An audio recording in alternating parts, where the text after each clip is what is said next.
यहाँ पे हमारा समीकरण दिया है जो इस प्रकार से हमने लिखे समीकरण। तो सबसे पहले यहाँ पे हम a का मान निकालेंगे। a का मान हमारा हो जाएगा कितना 7। कैसे? तो a का मान जो होता है वो x स्क्वायर का गुणांक होता है, यानी x स्क्वायर में कितना से गुणा किया गया 7 से, इसलिए हमारा a का मान हो जाएगा 7। इसी प्रकार से b बराबर, यानी b का मान जो हो जाएगा वो x का गुणांक होगा। तो x में कितना से गुणा किया गया है 12 से, तो हमारा b का मान जो हो गया कितना हो जाएगा -12। क्यों? क्योंकि यहाँ पे जो 12 जो क्या है माइनस में, इसलिए b का मान हो जाएगा -12। और c जो हमारा होता है वो होता है अचर पर, तो c का मान हो जाएगा कितना 18।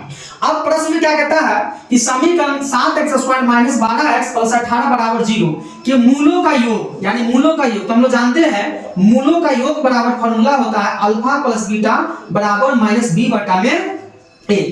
और यहाँ पे आप क्या करना है b का और a का मान पुट कर देना, इसीलिए हमने पहले a b और c का मान पहले ही निकाल चुके हैं। तो चलिए आइए आप सभी का मान पुट कर दीजिए। तो यहाँ b है तो b का मान कितना -12, तो यहाँ पे हम b का मान पुट कर देंगे कितना -12, और ये माइनस जो है पहले से फॉर्मूला का है, और बट्टा में a का मान कितना हो जाएगा 7। तो इस प्रकार से माइनस माइनस हो जाएगा प्लस, और ये 12 और बट्टे में कितना हो जाएगा 7। तो हमने अल्फा प्लस बीटा का मान निकाला 12 बट्टे में 7।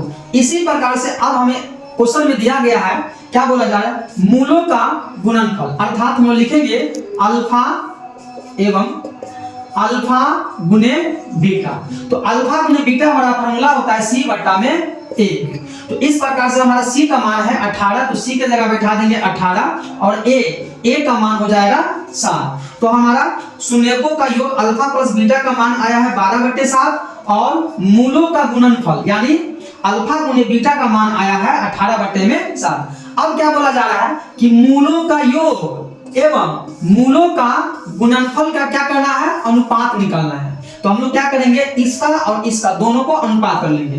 तो लिखेंगे अतः अल्फा गुने हम यहाँ पे लिखेंगे, पहले बोला जा रहा है मूलों का योग, तो मूलों का योग हो गया अल्फा प्लस बीटा बट्टा, फिर बोला मूलों का गुणनफल, यानी हो जाएगा मूलों का गुणनफल हो जाएगा c गुने अल्फा गुने बीटा।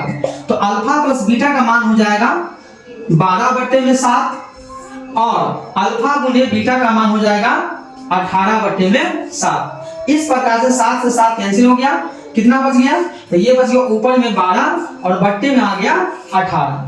अब क्या करेंगे इसको काटेंगे। अब यहाँ पे देखिए कितना से डिवाइड से लगाएंगे, तो यहाँ पे 3 से लगाएंगे, 3 चौके 12 और 3 छक 18, फिर कितना बन जाएगा 2 से, 2 दूना 4 और 2 तिया 6।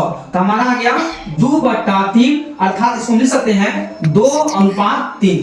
अब देखेंगे 2:3 किस ऑप्शन में है, तो यहाँ पर हम देख सकते हैं कि ऑप्शन डी जो हमारा बिल्कुल सही आंसर है, क्योंकि जो हमारा आंसर जो आया है वो आया 2:3, तो जो हमारा डी में ऑप्शन दिया गया है। तो अगर वीडियो अच्छा लगा हो तो शेयर करें और लाइक करें। धन्यवाद।